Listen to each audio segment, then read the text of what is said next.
Hello বন্ধুরা, কেমন আছো? সবাইকে শুভ সকাল। আজকে সকাল সকালে একটু রান্না করে নিচ্ছি, একটু বেরাতে হবে। প্রথমে কড়াই গরম হয়ে গেছে, একটু তেল দিয়ে দিচ্ছি। আজকে যেটা করবো, সকালে একটু ঝিঙে কেটেছি আর একটু আলু কেটে নিয়েছি। একটু ঝিঙে আর আলুর পোস্ত বানাবো। তেল গরম হয়ে গেছে, আলুগুলো ছেড়ে দিচ্ছি। এই রোজের সকালবেলা কী রান্না করবো, এই একটা তরকারি, এত ঝামেলা না। সবজি কেউ খেতেই চায় না, মানে কী বলবো, কমন খালি একটু ঝিঙে বা পটল বা জোরোলে একটু ভেন্ডি। তুমি বলো তো কী রান্না করবো? শুধু মাছ তরকারিটা তুমি ভীষণ ঝামেলা থাকে, আর বিশেষ করে রুটির তরকারিটা। প্রথমে একটু আলুটাকে আগে ভেজে নেবো লাল লাল করে, কেন ঝিঙেটা পরে দেবো, ঝিঙেটা দিয়ে একটু জল বেরিয়ে যায়। ওই জন্য আলুটাকে আগে একটু লাল করে ভেজে নেবো, তারপরে পোস্তটা দিয়ে ভাজবো, তারপরে ঝিঙেটা দেবো।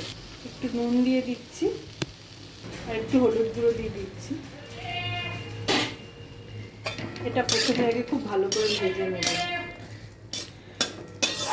তোমাকে সবাইকে আর একবার ধন্যবাদ, যারা আমার চ্যানেলটাকে দেখছো যখন যা ইচ্ছে, তাদের সবাইকে ধন্যবাদ লাইক কমেন্ট শেয়ার করার জন্য এবং সাবস্ক্রাইব করেছো, সেই জন্য তোমাকে আর একবার ধন্যবাদ। তোমাদের সবাইকে এইভাবে আমার পাশে থেকো। দুটো ডিম ভালো করে ধুয়ে নিলাম, ডিমটা একটু সেদ্ধ করব সকালের জন্য জলখাবারে। এর মধ্যে একটু নুন দিয়ে দেবো, ডিম সেদ্ধটাকে বসিয়ে দেবো। এবার পেঁয়াজটা দিয়ে দিচ্ছি। আমি একটু ঝিঙে পোস্ততে পেঁয়াজ দিই, আপনাদের আগের দিনও বলেছিলাম।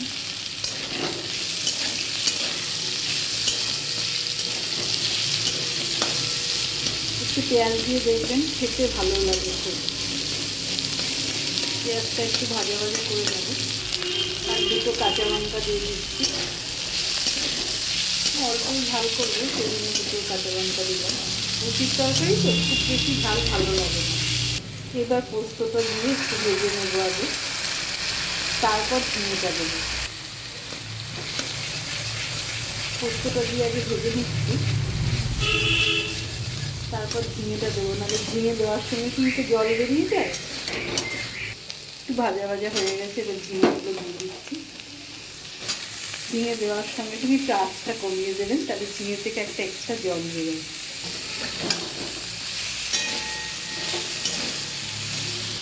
দেখুন বন্ধুরা, সুন্দর ভাজা ভাজা হয়ে গেছে। এবার 2 মিনিট ঢেকে দেবো, তারপরে ঢাকনাটা খুলে একটু জল মেশাবো অল্প পরিমাণে। এখন একটু ঢেকে দিচ্ছি, পোস্তটা খুব ভালো ভাজা হয়ে গেছে। আটা মেখে নেব, রুটিটা করব।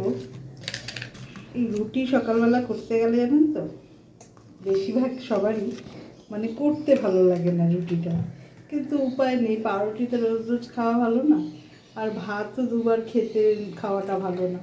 সেই জন্য রুটিটা করতেই হয়, টিফিনে নিতে হয়, বা যখন ছুটি থাকে তখন টিফিনটা রুটি হিসাবেই খাওয়া হয়।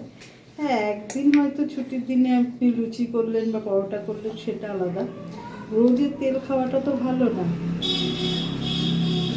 তাই জন্য এখন আটাটা মেখে নিচ্ছি, রুটিটা বানাবো।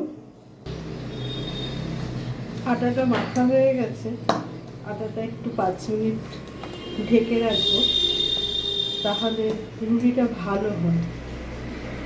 একটু সময় আছে হাতে,